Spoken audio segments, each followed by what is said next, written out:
அனைவருக்கும் வணக்கங்க. நாச்சியார் கோவில் ஆர்எம்பி சாஸ்தா மெட்டல்ஸ் வந்து பேசுகிறேங்க. இன்றைக்கி நீங்கள் பார்க்க போகிற விளக்கு பார்த்தீங்கன்னா பட்டை விளக்கு தாங்க. பட்டை விளக்குனாலே ரொம்ப ஸ்பெஷலுங்க. அதுவும் பட்டை விளக்கோட ஸ்பெஷல்னால் நடுவில் உள்ள தூண் தாங்க. அந்த தூண் பார்த்தீங்கன்னா முருகருக்கு எப்படி 6 படை வீடோ அதே மாதிரி பட்டை விளக்கு பார்த்தீங்கன்னா 6 பட்டை வச்சுருக்குங்க. இதாங்க இந்த விளக்கோட ஸ்பெஷலே. அது மட்டும் இல்லாமல் மேலே பார்த்தீங்கன்னா லக்ஷ்மி வச்சுருக்குங்க.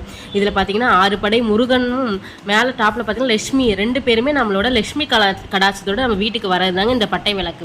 இது ரொம்பவே ஸ்பெஷலாக இருக்கும், ரொம்பவே சூப்பராக இருக்குங்க. இந்த விளக்கு ஃபுல்லாகவே நகாஸ் டிசைன்ஸ் வச்சு தாங்க இந்த விளக்கு இருக்கும். அடியில் பார்த்தீங்கன்னா தட்டு பார்த்தீங்கன்னா குப்பா தட்டு மாடலில் இருக்குங்க. இது ஒரு சைக்கிள் தட்டு இல்லைனா தாமரை தட்டுன்னு கூட இது சொல்லலாம். ஃபுல்லாக டிசைன்ஸ் வச்சு தாங்க இருக்கும். மேலே அந்த தண்டுலையும் பார்த்தீங்கன்னா ஃபுல்லாக நகாஸ் டிசைன்ஸ் கொத்தி தாங்க இருக்கும். அதுக்கு மேலே பார்த்தீங்கன்னா தைலி பார்த்தீங்கன்னா 5 முகம் தைலிங்க. இதில் வந்து எண்ணெய் ஊற்றுற மாதிரி நல்லா குழியாக இருக்குங்க அந்த தைலி. மேலே பார்த்தீங்கன்னா லக்ஷ்மி வச்சுருக்குங்க. அது மட்டும் இல்லாமல் இந்த விளக்கோட ஹைட் பார்த்தீங்கன்னா 2 அடி வருங்க. இதோட வெயிட் பார்த்தீங்கன்னா 9.5 கிலோ வருங்க. ப்ரைஸ் எவ்வளோ அப்படின்னு பார்த்தீங்கன்னா பேர் 16 கிலோ 16,000 ரூபா வருங்க. உங்களுக்கு வேணும்னா எங்ககிட்ட ஆர்டர் பண்ணுங்கள்.